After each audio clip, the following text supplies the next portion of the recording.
টাঙ্গাইল মহাসড়কের এলেঙ্গা থেকে যুক্ত হচ্ছেন কাউসার আহমেদ এবং কুমিল্লার আলেখার চর থেকে খালেদ সাইফুল্লাহ। প্রথমেই যাচ্ছি কাউসারের কাছে। কাউসার, মহাসড়কের কোথাও যানজট রয়েছে কিনা একটু জানাবেন এবং কোনো ভোগান্তি রয়েছে কিনা?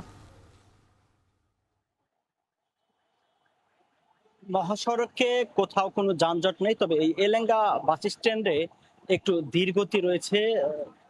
স্বাভাবিক গাড়ির গতি ৮০ কিলোমিটার থেকে ১০০ কিলোমিটার গতিতে থাকলেও এই এলেঙ্গা প্রান্তের ১ কিলোমিটারের মধ্যে বাস স্ট্যান্ডের আশেপাশে উভয় পাশে ১ কিলোমিটারের মধ্যে গাড়ির গতি থাকে সর্বোচ্চ ২০ থেকে ২৫ কিলোমিটার বেগে। এর অন্যতম কারণ হচ্ছে এই এলেঙ্গা বাস স্ট্যান্ডে অবৈধ পার্কিং, যত্রতত্র গাড়ি পার্কিং করান এবং যে থ্রি হুইলার গুলো রয়েছে যেগুলো মহাসড়কে চলাচল নিষিদ্ধ, সেগুলো এই মহাসড়কের উপর অবৈধ পার্কিং, এছাড়াও ফুটপাত দখল করা, নানা কারণে এই বাস স্ট্যান্ডে মানুষের চরম ভোগান্তি পোহাতে হচ্ছে। আর এছাড়াও কর্মস্থলে ফেরা মানুষ যারা রয়েছেন তারা বলছেন যে তাদের কারো কারো কাছ থেকে বাড়তি ভাড়া আদায় করা হচ্ছে। বাড়তি ভাড়া আদায় এর বিষয়ে তারা প্রশাসনের হস্তক্ষেপ কামনা করেছেন।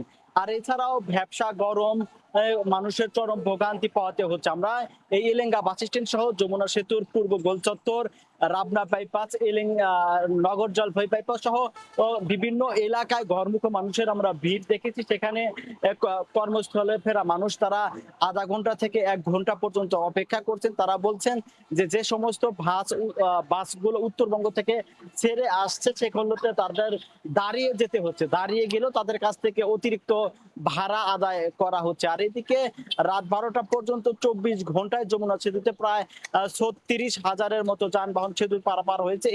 যা স্বাভাবিক সময়ে ২০ থেকে ২২,০০০ যানবাহন যমুনা সেতু পারাপার হয়। আর এছাড়াও এই মহাসড়কের বিভিন্ন এলাকায় আমরা পুলিশ লক্ষ্য করেছি যে পুলিশের পক্ষ থেকে তারা এই যানজট নিরসন করার জন্য তারা আপ্রাণ চেষ্টা করে যাচ্ছেন। আর ঘরমুখ মানুষ যারা বাড়ি ফিরছিলেন তারাই এখন আবার সেই একই মহাসড়কে তারা কর্মস্থলে ফিরছেন। তারা একটি অভিযোগ ঈদের আগে এবং পরে করছে যে তাদের যে ভাড়া নৈরাজ্য, সেই ভাড়া নৈরাজ্যের বিষয়ে টাঙ্গাইলের ৬৫ কিলোমিটারের মধ্যে এই মহাসড়কে কোনো এক্সিকিউটিভ ম্যাজিস্ট্রেট বা ভোক্তা অধিকার তারা এই ভাড়া নৈরাজ্য নিয়ে তারা কোনো ব্যবস্থা না নেয় এই যারা সাধারণ মানুষ রয়েছেন যারা কর্মস্থলে ফিরছেন তারা ক্ষোভ প্রকাশ করেছেন। আর এদিকে যমুনা সেতুর নির্বাহী প্রকৌশলী জানিয়েছেন যে অতিরিক্ত যানবাহনের চাপ সামাল দিতে আলাদা মোটরসাইকেলের লেন সহ উভয় পাশে ১৮টি বুথের মাধ্যমে টোল আদায় করা হচ্ছে। তো এই ছিল আমার কাছে কর্মস্থলে ফেরা মানুষের সর্বশেষ তথ্য।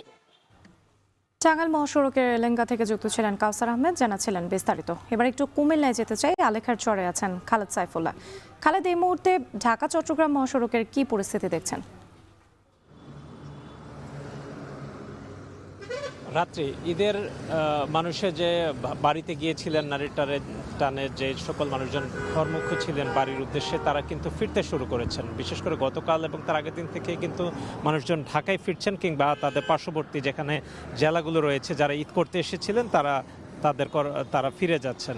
তো এই কারণে কিন্তু মহাসড়কে একটু গাড়ির চাপ বেড়েছে। আমরা দেখতে পাচ্ছি যে বিশেষ করে যাত্রী পরিবহন বেড়েছে, বড় গাড়ির পাশাপাশি ছোট যানবাহনের সংখ্যাও বেড়েছে। যাত্রীরা অভিযোগ করছেন যে কিছু কিছু বাস তাদের কাছ থেকে অতিরিক্ত ভাড়া নিচ্ছে, ২০ থেকে ৫০ টাকা পর্যন্ত বাড়তি ভাড়া গুনতে হচ্ছে অনেককেই। তো এই বিষয়ে চালকদের সাথেও কথা বলেছি, তারা আসলে ঈদের অজুহাতে তারা আসলে এটা করছেন এবং যারা যাত্রী রয়েছেন তারা এই ব্যাপারে প্রশাসন আরও বেশি নজরদারি প্রত্যাশা করছেন। এই মহাসড়ক অত্যন্ত ব্যস্ততম মহাসড়ক, প্রতি মুহূর্তে কিন্তু অসংখ্য যানবাহন এই মহাসড়ক দিয়ে চলাচল করে থাকে। কিন্তু এই মহাসড়কে ছোট যানবাহনগুলো যেগুলো আসলে প্রতি ঈদের সময় আমরা দেখে থাকি যে বেপরোয়া চলার কারণে কিন্তু বড় দুর্ঘটনার কারণ তৈরি করে এবং এই যে অটোরিকশা, সিএনজি এই মহাসড়কে চলছে, যার কারণে দূরপাল্লার যানবাহনগুলো দ্রুত সময়ে চলতে গিয়ে কিংবা তাদের যে নির্ধারিত সময় গন্তব্যে পৌঁছতে গিয়ে বাধাগ্রস্ত হচ্ছেন। কখনো কখনো একটি ছোট যানবাহনকে রক্ষা করতে গিয়ে বড় ধরনের দুর্ঘটনাগুলো আমরা দেখছি এই মহাসড়কে। তাছাড়া মোটরসাইকেল দুর্ঘটনা বেড়েছে এবং যাত্রীদের বিশেষ করে যারা পথচারী রয়েছে তাদের অসচেতনতায়ও কিন্তু ঈদের সময় দুর্ঘটনা বেড়ে থাকে, যেগুলো ছোট ছোট করে কিন্তু অসংখ্য মানুষের মৃত্যু হয়ে থাকে। এই মহাসড়কে আহত হয়ে থাকেন অসংখ্য মানুষ। তো এই ব্যস্ততম মহাসড়কে পুলিশ সহ যারা আইন শৃঙ্খলা রক্ষায় নিয়োজিত রয়েছেন তারা এই মহাসড়কে আসলে আরও বেশি তৎপরতা বাড়াবেন এবং বিশেষ করে ঈদের পূর্বে যাত্রীদের যাত্রা নির্বিঘ্ন করতে যে ধরনের প্রস্তুতি ছিল সেটি যেন ঈদের পরও অব্যাহত থাকে এটাই প্রত্যাশা করছেন বিশেষ করে ঘরমুখী মানুষ এবং কর্মস্থলে ফেরা মানুষ যেন নির্বিঘ্নে কোনো রকম ভোগান্তি ছাড়া যানজটমুক্তভাবে তারা গন্তব্যে পৌঁছতে পারেন। ঢাকা মহাসড়ক চট্টগ্রাম মহাসড়কে এই ছিল সবশেষ রাত্রি পরিস্থিতি। যাত্রী পরিবহনে পর্যাপ্ত গাড়ি রয়েছে কিনা আর বেশি ভাড়া নেওয়া কিংবা যাত্রী দুর্ভোগের কোনো চিত্র দেখছেন কিনা?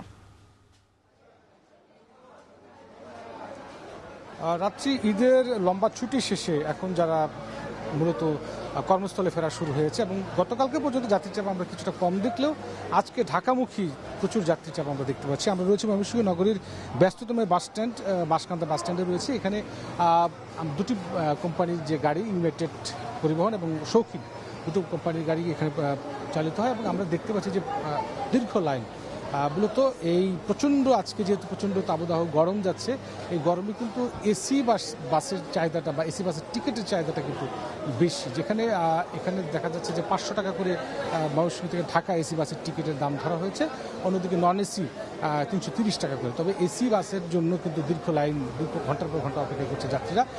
ইউনাইটেড পরিবহনের 20টির মতো এসি বাস রয়েছে ঢাকা সেখানে যাওয়ার জন্য, কিন্তু এখানে স্ট্যান্ডে এই মুহূর্তে একটি বাস রয়েছে। সুতরাং একটি বাসকে কেন্দ্র করে কিন্তু দীর্ঘ লাইন দীর্ঘ অপেক্ষা কিন্তু আমরা দেখতে পাচ্ছি যাত্রীদের। বেশি কষ্ট হচ্ছে যারা শিশু রয়েছে, যারা নারী রয়েছে, এই তীব্র গরমের মধ্যে কিন্তু কষ্ট করছেন কখন আসলে বাস আসবে। তবে নন এসি বাসগুলো আমরা দেখেছি, তবে কিছু অব্যবস্থাপনা দেখেছি, সেটি হলো যে গাড়িগুলো যত্রতত্র রাখা হয়েছে যেখানে যাত্রীদের দাঁড়িয়ে থাকা বা বসার কোনো ব্যবস্থা না থাকার কারণে কিন্তু এই জায়গাগুলো তাদের কিন্তু দুর্ভোগ পোহাতে হচ্ছে। যেহেতু প্রচণ্ড গরম, যেটা আগেও বলছিলাম যে কাউন্টারগুলোতে আমরা দেখতে পাচ্ছি যে দুটো লাইন রয়েছে পুরুষ এবং নারীদের জন্য, এবং এসি কাউন্টারের যে লাইনটা সেটা কিন্তু আমরা অনেক দীর্ঘ দেখছি। কিন্তু কখন গাড়ি আসবে, যেহেতু বেশিরভাগ 19টি গাড়ি এখন পর্যন্ত ঢাকা রয়েছে, এই গাড়িটি কখন আসবে, এই গাড়িগুলো আসলে তারপর তারা হয়তো যেতে পারবেন। এবং ভাড়া নিয়ে যথারীতি খুব একটা অভিযোগ না থাকলেও তবে এসি গাড়ির একটা স্বল্পতা রয়েছে এবং যার জন্যই কিন্তু